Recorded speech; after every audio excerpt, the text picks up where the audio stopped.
अगर अन्य समाचार पर नजर करें तो कोलकाताની એક હોટલમાં ભીષણ આગની ઘટના અને જેમાં 15 લોકો જીવતા પૂંજાઈ ગયા। ફાલપટ્ટી માછીમારી વિસ્તારમાં ઋતુરાજ હોટેલ આવેલી છે અને ઋતુરાજ હોટેલમાં મોડી રાત્રે આગ લાગતા દોડધામ મચી હતી।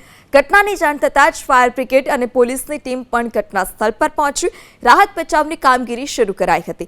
અત્યાર સુધીમાં 15 મૃતદેહ મળી આવ્યા છે, જ્યારે 20થી વધુ લોકોનું રેસ્ક્યુ કરવામાં આવ્યું। પ્રાથમિક તપાસમાં જાણવા મળ્યું કે હોટલના ચોથા માળે 20 મીટરમાં શોર્ટ સર્કિટને કારણે આગ લાગી હતી। જીવ બચાવવા કેટલાક લોકોએ હોટલની છત અને બારીઓ પરથી છલાંગ પણ લગાવી। ભારે જહેમત બાદ આગ પર કાબુ મેળવાયો છે। આગ કયા કારણોસર લાગી છે તે હજી સુધી સામે નથી આવ્યું।